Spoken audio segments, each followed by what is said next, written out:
Hello student, स्वागत है आपका फिजिक्स विथ इलेक्ट्रॉनिक्स पाठशाला में। आज के इस लेक्चर में हम लोग क्लासिकल मैकेनिक्स का यूनिट 4 स्टार्ट करेंगे और ये जो यूनिट है ये लास्ट यूनिट है। मतलब आज से हम लोग क्लासिकल मैकेनिक्स का लास्ट चैप्टर पढ़ने चल रहे हैं। ये लास्ट चैप्टर जैसे फिनिश होगा तुरंत हम लोग स्टैटिस्टिकल मैकेनिक्स के थर्ड चैप्टर पे चलेंगे। ये जो लास्ट चैप्टर है ये यूनिट 4 करके आपके सिलेबस में मेंशन है और इसका नाम है सेंट्रल फोर्स। इस चैप्टर का नाम है सेंट्रल फोर्स। मतलब इसमें हम लोग सेंट्रल फोर्स के बारे में डिस्कस करना है, उसके प्रॉपर्टी के बारे में डिस्कस करना है, कैपलर्स लॉ वगैरह डिस्कस करना है। ठीक, बोर्ड पे इस पर लिख दिया हूँ classical mechanics unit 4 central force, ताकि आपको पता चल जाए कि हम लोग लास्ट यूनिट में इंटर कर गए। क्लियर। अब देखिए इसमें हम लोग सेंट्रल फोर्स पढ़ेंगे। तो सेंट्रल फोर्स एक बार आप बीएससी फर्स्ट सेम के मैकेनिक्स में भी पढ़ चुके हैं। ठीक, तो ये फोर्स आपके लिए नया फोर्स नहीं है, पुराना फोर्स ही है। उसी को हम लोग को क्या करना है, दोबारा डिस्कस करना है। ठीक, अब देखिए सेंट्रल फोर्स नाम से अगर इसको क्लियर किया जाए तो सेंटर क्या होता है। जैसे अगर आप सर्किल बना रहे हैं तो क्या होता है, एक फिक्स पॉइंट लेते हैं और उसके चारों तरफ क्या करते हैं, कंपास से ऐसे खींच देते हैं।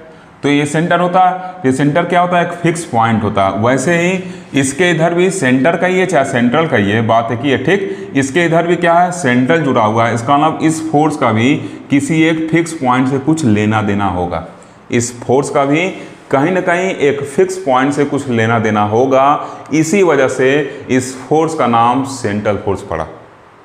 ठीक, वर्ड से चीज़ें क्लियर हैं, जो टॉपिक है उसी से चीज़ें क्लियर हैं कि जो फोर्स है हम लोग का उसका किसी फिक्स पॉइंट से मतलब किसी सेंटर से कुछ ना कुछ लेना देना है। इसी वजह से इस फोर्स को हम लोग सेंट्रल फोर्स कर रहे हैं।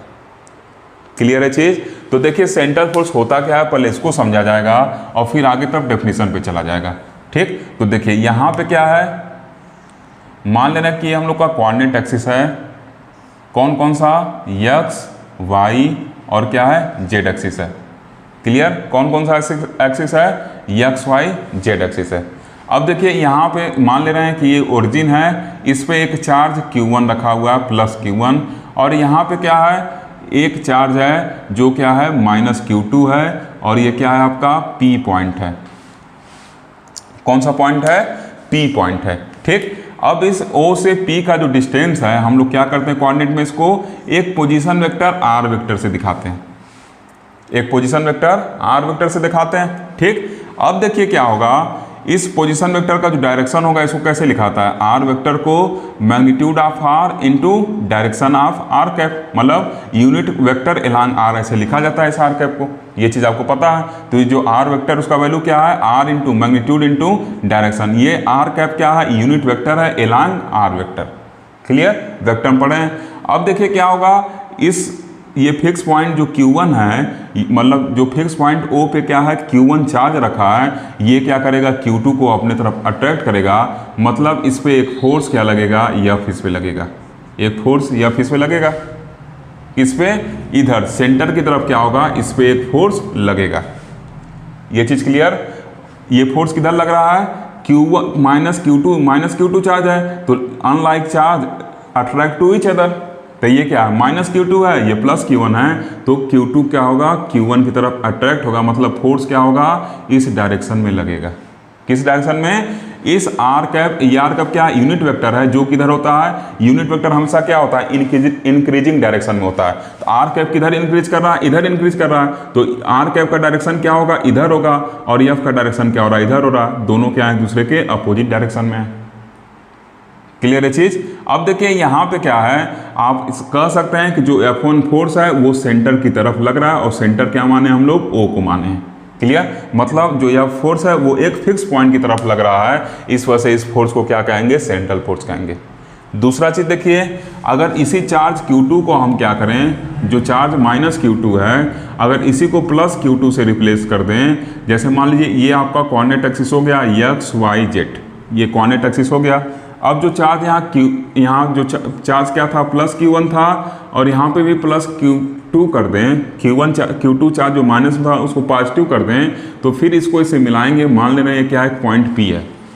क्लियर, एक पॉइंट P हुआ। O क्या है, एक फिक्स पॉइंट है। ठीक, ओरिजिन क्या है, फिक्स है इसमें। तो अब देखिए यहाँ पे क्या होगा, फिर इसको एक पोजीशन वेक्टर मान लेना है कि r पोजीशन वेक्टर है जो इसके बीच का डिस्टेंस बता रहा है, जो r कैप है। r कैप का डायरेक्शन क्या होगा, हमेशा इंक्रीजिंग डायरेक्शन ऑफ r। ये r ऐसे दिखाता है पोजीशन वेक्टर, तो जिधर एरो रहता है उधर इन वेक्टर बढ़ेगा, तो r कैप का एरो इधर है तो इधर बढ़ेगा, मतलब r कैप का डायरेक्शन जो है इधर है, इंक्रीजिंग डायरेक्शन ऑफ r। तो r किधर इंक्रीज कर रहा है, इधर इंक्रीज कर रहा है, तो इधर होगा, ये वेक्टर में आप जान रहे हैं।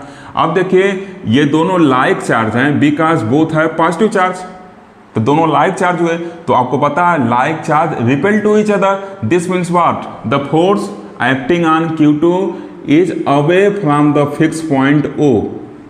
जो Q2 पे फोर्स लगेगा वो O से क्या होगा, दूर जाएगा, दूर लगेगा, इससे दूर लगेगा।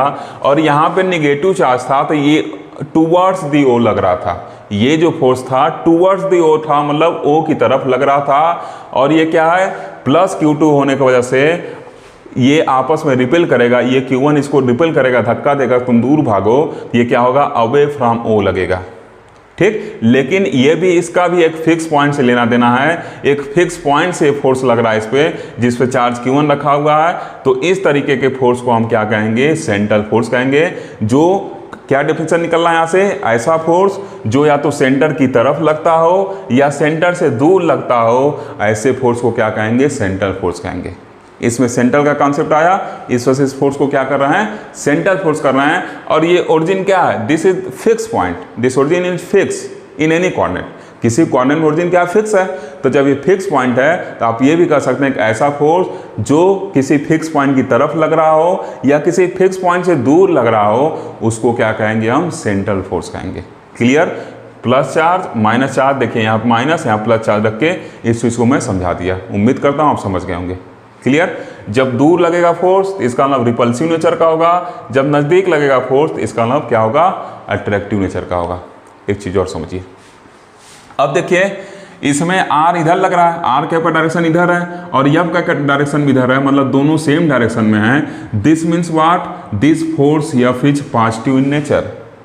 जब दोनों वेक्टर क्या हैं, जो R कैप वेक्टर है वो भी इधर इंक्रीज हो रहा है और F भी इधर लग रहा है, दोनों वेक्टर जब एक ही डायरेक्शन में लग रहे हैं, इसका मतलब क्या होगा, ये जो आपका वेक्टर होगा, वेक्टर मतलब फोर्स जो होगा F, वो क्या होगा, पॉजिटिव नेचर का होगा। मतलब जो सेंट्रल फोर्स होगा इसमें वो पॉजिटिव नेचर का होगा। इसका मतलब क्या, जो रिपल्सिव फोर्स होंगे वो पॉजिटिव नेचर के होंगे, ये आप पहले पढ़े भी हैं। लेकिन अगर इसमें देखा जाए तो देखिए, अगर कैप को आप एरो माने तो एक फोर्स इधर R कैप इधर लग रहा है, इंक्रीजिंग डायरेक्शन ऑफ R, और F क्या है, इसके अपोजिट डायरेक्शन लग रहा है। इसका मतलब क्या होगा, ये फोर्स निगेटिव इन नेचर होगा, निगेटिव नेचर होगा। इसका मतलब क्या, ये अट्रैक्टिव फोर्स है। तो यहाँ से ये कंक्लूजन निकल रहा है कि जो अट्रैक्टिव फोर्स होगा वो क्या होगा, निगेटिव इन नेचर होगा। मतलब जो ये वाला F होगा ये लेस देन 0 होगा और ये वाला जो फोर्स होगा वो ग्रेटर देन 0 होगा। क्लियर। अट्रैक्टिव फोर्स क्या, पॉजिटिव है, इसका नाम ग्रेटर देन 0, और ये क्या होगा, लेस देन 0 है, मतलब निगेटिव नेचर होगा। क्लियर। तो अब पहले डेफिनेशन पे आते हैं और फिर चीज़ों को समझा जाएगा और लिखा जाएगा। Is it clear. अब देखिए यहाँ पे क्या लिखे हैं, डेफिनेशन क्या लिखे हैं। डेफिनेशन में लिखा गया है, डेफिनेशन आप देख रहे होंगे यहाँ पे लिखा गया है सेंट्रल फोर्स। देखिए क्या लिखा गया है कि when a force acting on a particle in such a way that it is always directed towards ORR away from a fix point. Force था, ये हमेशा इसी तरफ लगेगा। अगर चार्ज निगेटिव है तो हमेशा Q1 कहेगा कि हमारे तरफ आओ, हमारे तरफ आओ, अट्रैक्ट करेगा, कहेगा दूर नहीं जाने देंगे, निगेटिव नेचर को, आओ हमारे तरफ आओ। क्या करेगा, हमेशा ये फिक्स पॉइंट O की तरफ लगेगा, ठीक। लेकिन जैसे ये प्लस Q2 हो जाएगा तो कहेगा भाग जाओ, तुम भी पॉजिटिव चार्ज रखते हो, दूर भागो दूर भागो, तो हमेशा क्या करेगा, इस सेंटर से दूर की तरफ इसको भगाएगा।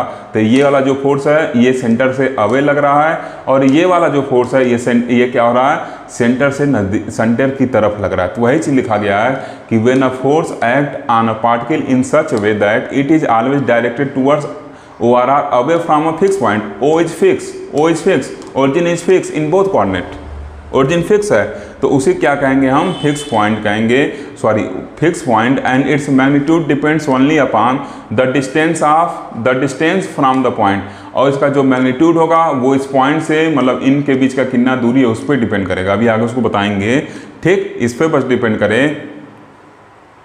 Then such a force is called central force. तो इस फोर्स को क्या कहते हैं? सेंट्रल फोर्स कहते हैं। जब स्टार्ट किया था मैं यहाँ ही आपको बताया था कि इस फोर्स का नाम सेंट्रल फोर्स रखा गया है। इसका मतलब इसका किसी न किसी सेंटर, या सेंटर क्या होता है? फिक्स होता है। इसका मतलब किसी न किसी फिक्स पॉइंट से इसका कुछ ना कुछ रिश्ता होगा। देखिए रिश्ता निकल गया कि फोर्स क्या है? हमेशा एक फिक्स पॉइंट से अवे या टूवर्ड्स लगेगा। क्लियर है चीज़? तो यहाँ तक हम लोग देख लिए। अब देखिए इन स्फेरिकल पोलर कोऑर्डिनेट, अगर स्फेरिकल पोलर कोऑर्डिनेट की बात करें तो we express the centre force as, centre force को कुछ ऐसे एक्सप्रेस करते हैं। ठीक, ये आर कैप क्या है? ये बता रहा है कि जो एफ आर का डायरेक्शन वही होगा जो आर कैप का डायरेक्शन होगा।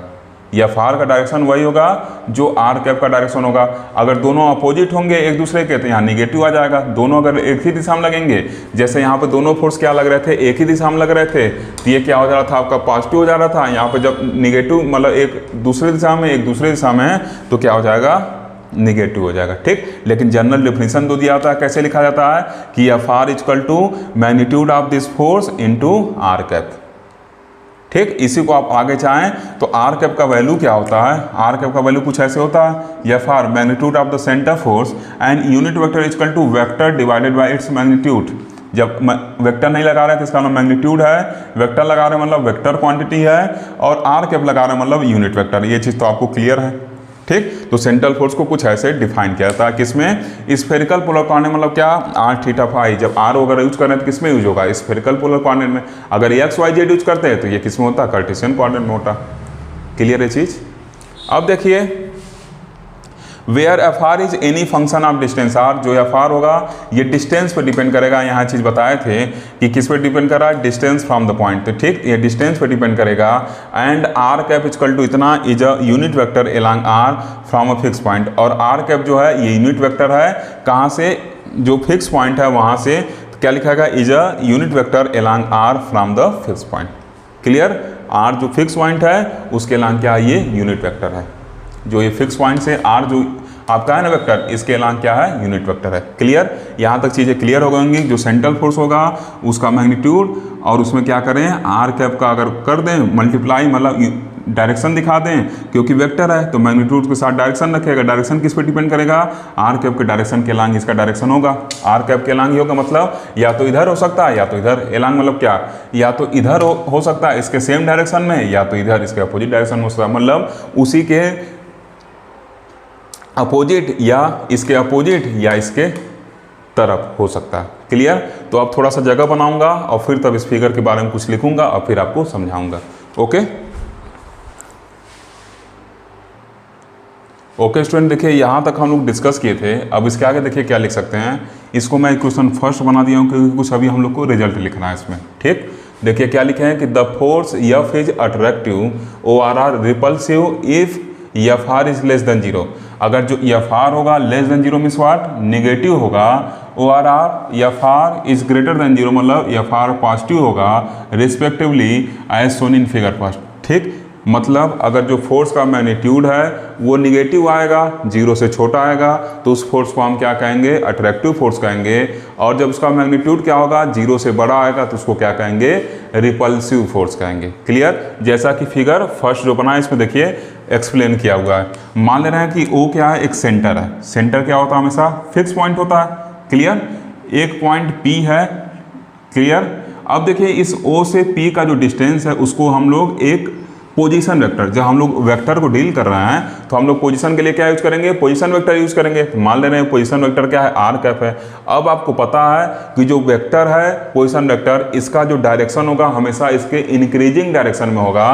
तो जब वेक्टर इधर बना, एरो इधर है, तो इंक्रीजिंग डायरेक्शन इसका किधर है? इधर है। तो जो इसका यूनिट वेक्टर होगा वो भी क्या होगा? इसके इंक्रीजिंग डायरेक्शन में होगा, क्योंकि यूनिट वेक्टर हमेशा क्या होते हैं? वेक्टर के इंक्रीजिंग डायरेक्शन में होते हैं। BSc फर्स्ट सेम में मैथमेटिकल फिजिक्स में पढ़े हुए हैं आप ये। ठीक, तो अब देखिए फिर एक ऐसा ही केस बनाए हैं। एक O है पॉइंट और एक पॉइंट क्या है? P है। O यहाँ फिक्स पॉइंट है और एक पॉइंट P उससे R डिस्टेंस रखे हैं। तो फिर ये पोजीशन वेक्टर है। इधर एरो इधर है तो इसका मतलब क्या? जिधर एरो रहेगा जिधर ये हेड है ये टेल है, तो जिधर हेड रहेगा उधर ही बढ़ेगा। तो उसके बढ़ने वाले डायरेक्शन में क्या करते हैं? आर कैप को दिखा देते हैं। इतना चीज़ क्लियर? अब देखिए दोनों फिगर में आप देख रहे होंगे, एक पे जो फोर्स है इस सेंटर की तरफ लग रहा है। ये क्या है? जो एरो है वही बताता है डायरेक्शन, जो हेड होता है वही डायरेक्शन बताता है। तो ये जो है ये सेंटर की तरफ लग रहा है, और इसमें देखिए क्या है, ये जो फोर्स है ये सेंटर से दूर भाग रहा है। तो जब सेंटर की तरफ लग रहा है मतलब ये जो पॉइंट P पर जो रखा हुआ ऑब्जेक्ट उसको क्या कर रहा है, पॉइंट O पर रखा हुआ ऑब्जेक्ट अपने तरफ क्या कर रहा है, अट्रैक्ट कर रहा है। तो this force is called attractive force, क्योंकि अट्रैक्ट हो रहा है ना, दोनों एक दूसरे की तरफ आ रहे हैं। क्लियर। यहाँ पे देखिए क्या है, ये फोर्स इस डायरेक्शन में लगा हुआ है, इसका मतलब क्या है, जो P पर रखा हुआ ऑब्जेक्ट है उस पर O पर रखा हुआ ऑब्जेक्ट एक रिपल्सिव फोर्स लगा रहा है। इसका मतलब क्या हो रहा है, ये सेंटर से दूर भाग रहा है P पर रखा हुआ ऑब्जेक्ट, तो इसका मतलब फोर्स क्या होगा, इससे दूर की दिशा में लगेगा। क्लियर। अब देखिए यहाँ पे लिखे हैं कि Fr अगर लेस देन 0 होगा तो फोर्स क्या कहलाएगा, अट्रैक्टिव कहलाएगा, और कहाँ डायरेक्टेड होगा, directed towards the centre O, और देखिए क्या होगा, O की तरफ क्या होगा, डायरेक्टेड होगा। और अगर Fr ग्रेटर देन 0 होगा तो क्या कहलाएगा, रिपल्सिव कहलाएगा, और क्या होगा, ये देखिए अवे द सेंटर है, थोड़ा सा नीचे हो सकता है कट रहा हो, इसको देख लीजिएगा आप, क्या लिखे हैं, is repulsive directed away the centre. ठीक, ये सेंटर से क्या है, दूर की तरफ हो रहा है, और ये Fr पॉजिटिव होगा, ये क्या होगा, आपका रिपल्सिव नेचर का होगा। क्या चीज़ क्लियर है, ये चीज़ क्लियर। देखिए ऐसा क्यों कर रहे हैं, जब इसमें R का वैल्यू क्या हो रहा है, ये R का वैल्यू क्या है इसमें, अभी इसको चलिए आगे समझाएंगे, ये वैल्यू मैं आगे समझाता हूँ, पहले कुछ और चीज़ डिस्कस कर लूँ। ठीक, अब देखिए यहाँ क्या लिखे हैं, a central force frequently occurring in practice is represented by, central force को लगभग हम लोग कुछ ऐसे अपने प्रैक्टिस में कुछ ऐसे रिप्रेजेंट करते हैं। ठीक, या Fr equal to minus K R के पावर n, जहाँ पर k और n कुछ कांस्टेंट है, and this is known as nth power law of force. ठीक, इसको अभी एक्सप्लेन नहीं करूंगा, पहले कुछ लिखूंगा इसको इरेज करके, फिर इसको एक्सप्लेन करूंगा नेक्स्ट सेशन के अंदर। ओके स्टूडेंट, लास्ट सेशन में हम लोग यहाँ तक चीज़ों को डिस्कस किए थे।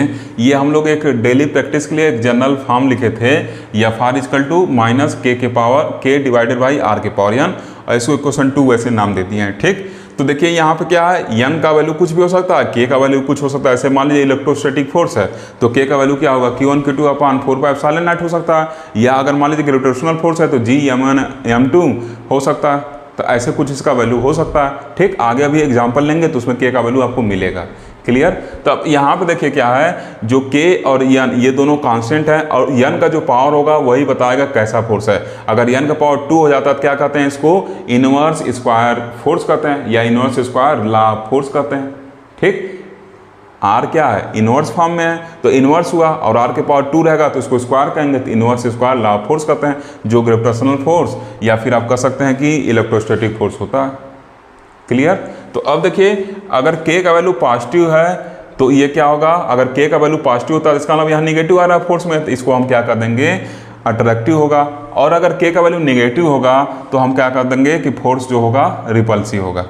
k का वैल्यू अगर क्या होगा, अट्रैक्टिव होगा, तो क्या k का वैल्यू अगर क्या होगा यहाँ पे निगेटिव होगा, अगर k का वैल्यू यहाँ पे निगेटिव है तो निगेटिव मिलकर पॉजिटिव हो गया, तो इसको क्या कर देंगे, रिपल्सिव, क्योंकि ओवरऑल f का वैल्यू क्या होगा, पॉजिटिव होगा। और अगर k का वैल्यू पॉजिटिव है तो इसका मतलब ये वैल्यू निगेटिव हो जाएगा तो अट्रैक्टिव हो जाएगा। क्लियर है चीज़। तो देखिए some important cases corresponding to k is greater than 0 ORR k is less than 0 are as follows. देखिए इसको समझिए, ये रिटन एग्जाम के लिए इंपॉर्टेंट तो है ही, साथ ही साथ जिन यूनिवर्सिटी में ऑब्जेक्टिव एग्जाम है उसके लिए भी इंपॉर्टेंट है। ठीक, इस पे ऑब्जेक्टिव क्वेश्चन बन सकते हैं, आगे मैं कराऊंगा। ओके, तो यहाँ देखिए क्या है, मान ले रहा है कि n का वैल्यू 2 है तो k में भी पॉजिटिव ORR निगेटिव। अगर n का वैल्यू 2 है, k पॉजिटिव भी हो सकता है निगेटिव भी हो सकता है। ठीक, तो Fr क्या होगा, माइनस k अपान r स्क्वायर हो जाएगा। अब जब 1 अपान r स्क्वायर करके आ रहा है तो इसको कौन सा नाम देंगे, this is inverse square law of force, या इनवर्स स्क्वायर लॉ फोर्स कर सकते हैं। ठीक, ये क्या है, R जो है इनवर्स में है और उसके पावर स्क्वायर है तो inverse square law of force कर सकते हैं, या चलिए आप लगा देते हैं लॉ ऑफ फोर्स। ठीक, जैसे यहाँ n पावर था, आप क्या कहते हैं, nth power law of force. यहाँ पे 2 पावर है तो स्क्वायर, और किस में है, इनवर्स में, तो inverse square law of force कर दिए। ठीक, इन वेक्टर फॉर्म, ये तो मैग्नीट्यूड है, वेक्टर फॉर्म में इस फोर्स को हम ऐसे लिख सकते हैं, क्या होगा, F इक्वल टू माइनस के अपान आर स्क्वायर, और आर के पावर क्या लगा देंगे, कैप लगा देंगे। मतलब इसमें क्या करें, अगर कैप लगा दें, इधर कैप लगा दें, इधर कैप लगा दें, तो यही क्या हो जाएगा हम लोग का, वो इनवर्स स्क्वायर फोर्स हो जाएगा। ठीक, और भी 1-2 केस है उसको देखेंगे, और फिर एग्जाम्पल देखेंगे, और फिर प्रॉपर्टी नेक्स्ट वीडियो में देखेंगे। ठीक। ओके स्टूडेंट, देखिए अब एक हम लोग वन डायमेंशनल मोशन कंसिडर कर रहे हैं जो टू एंड फ्रो मोशन होता है किसका, सिंपल हार्मोनिक केस के, सिंपल हार्मोनिक मोशन के केस में आप पढ़े हुए हैं। ठीक, उसको भी इससे हम लोग रिलेट कर सकते हैं। ठीक, मान ले रहे हैं एन का वैल्यू क्या है, -1 है, और के अगर पॉजिटिव है तो क्या हो जाएगा, यहाँ पे आर के पावर -1 होगा, तो आर के पावर -1 को ऊपर ले आके आर के पावर 1 हो जाता है। ठीक, तो ऐसे लिख सकते हैं, यहाँ पे माइनस के है। अगर वन डायमेंशन की हम बात करें, मान ले रहे हैं एक्स एक्सिस है, इसके अलग एक पॉइंट पी है यहाँ पे। ठीक, और ये क्या हो रहा है, सिंपल हाई मोशन, सपोज करिए स्प्रिंग है, स्प्रिंग को ऐसे खींच के छोड़ा गया, टू एंड फ्रो मोशन करेगा, तो स्प्रिंग पे एक रिस्टोरिंग फोर्स लगेगा जो किधर लगेगा, इधर लगेगा, किधर, अपने मीन पोजीशन मतलब सेंटर ओ की तरफ लगेगा, एफ। और यक्स का डायरेक्शन क्या है, यक्स का जो इसका कैप का जो डायरेक्शन होगा यक्स कैप का, वो क्या होगा, इधर होगा। एक्स कैप डायरेक्शन क्या होगा, इंक्रीजिंग एक्स डायरेक्शन में। ठीक, तो इंक्रीजिंग एक्स डायरेक्शन में एक्स कैप है, मतलब एक्स कैप इधर है और फोर्स इधर लग रहा है, दोनों अपोजिट डायरेक्शन में, तो क्या हो जाएगा, माइनस साइन आ जाएगा।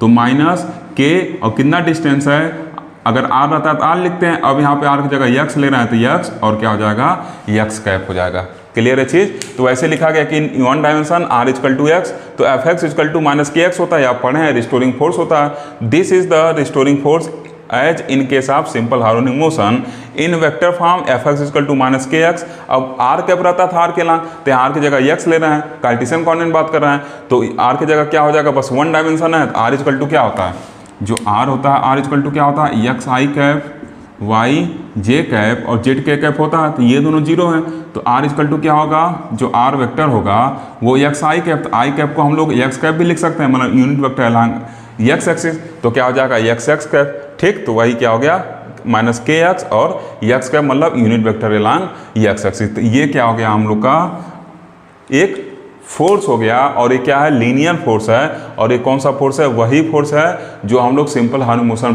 पढ़ते थे, रिस्टोरिंग फोर्स है। ये पार्टिकल को क्या करेगा, अपने मीन पोजीशन पर लाने का कोशिश करेगा। डिस्प्लेसमेंट इधर हो रहा है, फोर्स इधर लग रहा है, दोनों अपोजिट डायरेक्शन में, इस वजह से माइनस साइन आता है।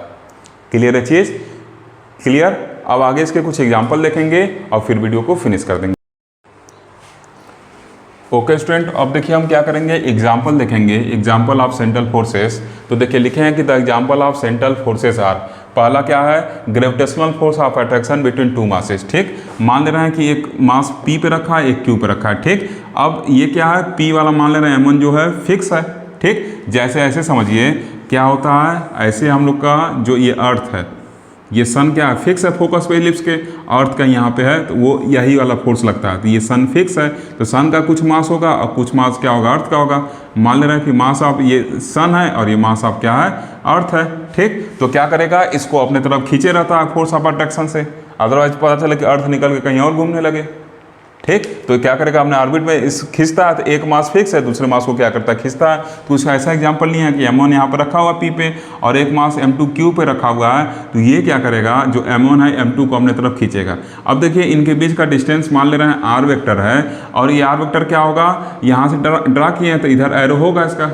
ठीक, अब जिधर एरो होगा, जिधर इसका हेड होगा, उसी डायरेक्शन में पोजीशन ये यूनिट वेक्टर भी होगा, तो आर कैप भी उसी डायरेक्शन में होगा, और फोर्स इधर लग रहा है, तो जाहिर सी बात है जब फोर्स इधर लग रहा है, आर कैप उधर है, तो ये फोर्स निगेटिव होगा, और फोर्स सेंटर की तरफ लग रहा है, तो इसका हम क्या कहेंगे, इसको अट्रैक्टिव फोर्स कहेंगे, क्योंकि बताएं जब सेंटर की तरफ लगता है तो अट्रैक्टिव फोर्स है, मतलब उस कंडीशन में एफ क्या होगा, निगेटिव होगा।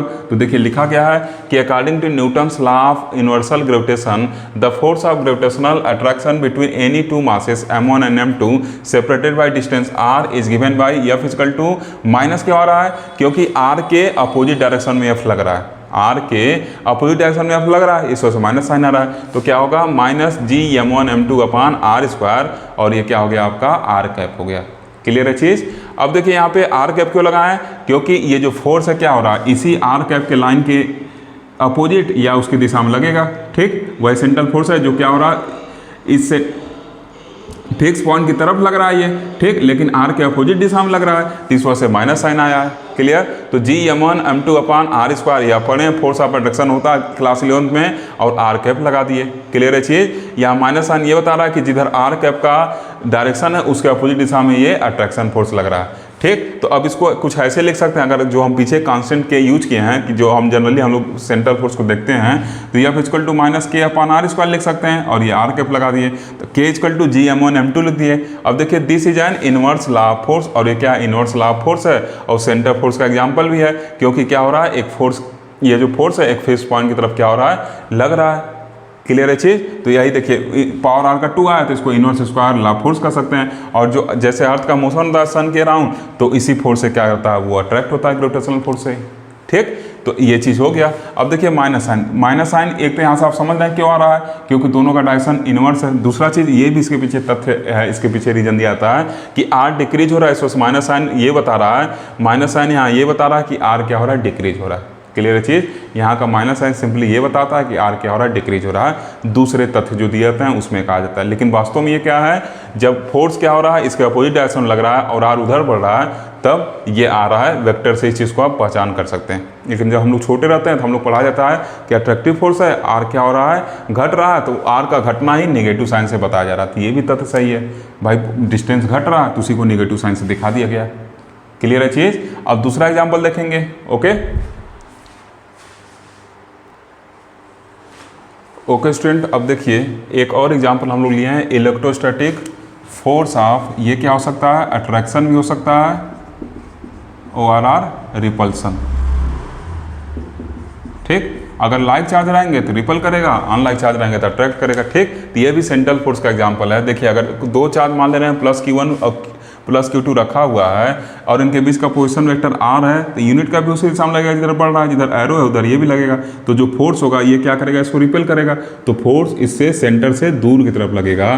तो इसका मतलब क्या है, कूलम्स लॉ के अकॉर्डिंग क्या होगा, अगर दो चार्ज Q1 Q2 रखे गए हैं जो किसी डिस्टेंस R से सेपरेट किए जा रहे हैं, then according to Coulomb's law the electrostatic force of repulsion is given by, कुछ ऐसे दिया जाएगा, इंटर में आप पढ़े हैं। अब देखिए हम लोग सेंटर फोर्स का एक जनरल फॉर्म पढ़े जो फ्रिक्वेंटली यूज किया था, -k के पावर R और ये अभी पीछे पढ़े थे। तो इस फॉर्म में लाने के लिए यहाँ -k लगाए हैं और k का वैल्यू क्या मान लिया कि माइनस समथिंग है। अब जब इस k के वैल्यू को पुट करेंगे तो ये वैल्यू निकल के चला आएगा। क्लियर, आप ये मत कंफ्यूज होगा माइनस कहाँ से लाएं, बस इस फॉर्मेट में इसको दिखाने के लिए लाए हैं ताकि बताया जा सके कि मतलब एक जनरल फॉर्म में इसको व्यक्त करने के लिए बस लाएं, ये समझिए। ठीक, तो F इक्वल टू -k/r² इतना, तो k का वैल्यू क्या हो जाएगा, माइनस ये। अब जब इस वैल्यू को पुट करेंगे फिर यही मिल जाएगा। ठीक, तो इसका मतलब ये देखिए नीचे r² आया, तो इसका मतलब ये फोर्स भी क्या है, इनवर्स स्क्वायर लॉ फोर्स है। ठीक, और साथ ही साथ क्या है, सेंट्रल फोर्स भी है। जैसे आप ऐसे कर सकते हैं, मान लीजिए न्यूक्लियस है, इसके इलेक्ट्रॉन क्या होते हैं, ये होते हैं, न्यूक्लियस क्या है, प्रोटॉन है, इलेक्ट्रॉन नेगेटिव चार्ज क्या होते हैं, अट्रैक्ट होते हैं, ये इधर अट्रैक्ट होंगे। तो ये क्या, जब अट्रैक्ट हो रहा है तो ये अट्रैक्टिव फोर्स होगा। और यहाँ देखिए रिपल्सन लग रहा है तो रिपल्सिव फोर्स है, इसलिए यहाँ देखिए क्या है, पॉजिटिव आया हुआ है। ठीक, पिछले केस में क्या था, नेगेटिव आया था। क्लियर, और दूसरा जो हम लोग को बचपन पढ़ाया गया है कि यहाँ पॉजिटिव साइन ये बता रहा है कि इनके बीच का डिस्टेंस बढ़ रहा है, यहाँ पॉजिटिव साइन ये बता रहा है कि R बढ़ रहा है, और पिछले जी में नेगेटिव साइन आया था तो वो ये बता रहा था कि डिस्टेंस क्या हो रहा है, घट रहा है। ठीक, तो इस तरीके से हम लोग सेंट्रल फोर्स डिटेल में बता दिया हूँ आपको और उसके एग्जांपल भी बता दिया हूँ। ठीक, ऑब्जेक्टिव पॉइंट ऑफ व्यू से कुछ इंपॉर्टेंट टॉपिक बीच में ये वाला फॉर्मेट भी बता दिया हूँ।